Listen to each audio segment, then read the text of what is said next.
how do you explain the struggles early, and then what do you guys do to bounce back? I think obviously I think they're hitting a lot of tough shots at the beginning. We had some defensive lapses that kind of gave up some easy ones, but there was a few tough shots they hit. We just kept locking in and kind of balanced us up a little bit, I think. How much of an advantage is it rebounding wise? Where that's kind of, I know last game didn't go well, but it's always in your back pocket. That should be an advantage we have every night. Yeah, sometimes rebounds won't bounce your way. That's kind of the nature of the game. But I'm going to keep crashing the glass hard every time I get a chance. The ball just kind of comes to you in certain games. Kind of hitting this game. It seemed like there was a point of emphasis where, hey, we're not going to let this team get those boards. Yeah, for sure. We're a team that kind of takes pride in controlling those boards. I think last game we played against them, they had 14 offensive rebounds, so we really wanted to lock into that. How much do you relish these games? Because they don't happen very often where you get a lot of single coverage and you're one-on-one. How much do you just enjoy playing in those particular games? Yeah, it's fun. It's kind of a change of pace. Usually I'm used to kind of getting doubles as soon as I catch it, as soon as I dribble it, but they wanted to play me one-on-one, and my teammates recognized that. They gave me the ball a lot, and I just tried to do what I do. How much did they double you today at all? Well, they went to it at the end of the second half.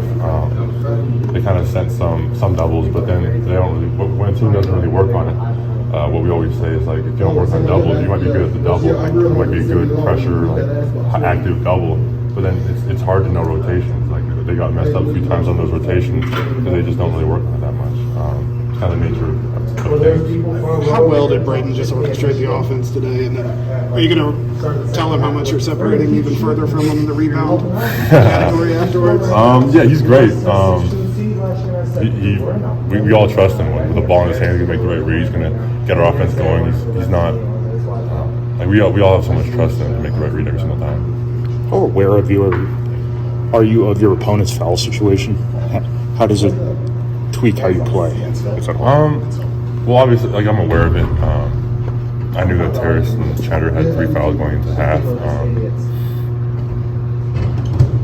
I think our offense kind of when people have fouls, obviously you're going to try to pound the ball inside. Like my teammates, it's about me being aware, but it's also my teammates being aware of that too, and really getting the ball inside, letting me go to work. And they have 2 choices. They can either try to play me like they've been playing me and risk getting a foul, or they can kind of play me a little lighter and let me get more easy shots. He might have asked you already, but just how wild was it to be on the road and you look up and there's a whole lot of gold and black out there? Yeah, it definitely makes you appreciate Mackey a little more. But you guys are now 1 game away from clinching a share of the Big Ten title. Obviously, you spent the entire season not looking ahead. Do you think about that at all now? I mean, I'd be lying if I said I haven't thought about it, but I think it's not going to change any way that we approach a game. Every game we're approaching, we're trying to win the game. Like, it's no different. We're going to lock into Michigan State now. We're going to lock into this home game. We're going to approach it the same way we've always approached it. Just that stretch of, they were kind of making a run, but then you guys follow up 2 threes that you missed, get threes off of it, and you had that big end one, I think, came off an offensive rebound too. Just how pivotal was that stretch in terms of keeping them at arm's length? Yeah, it was big. The offensive rebounds really gave us a boost a lot of times in this game. Getting those second chance points, getting those, I think we got like 2 or 3 threes off the rebounds. We got some other good like putback layups. Like just kind of continue to play hard. A lot of times you get rewarded.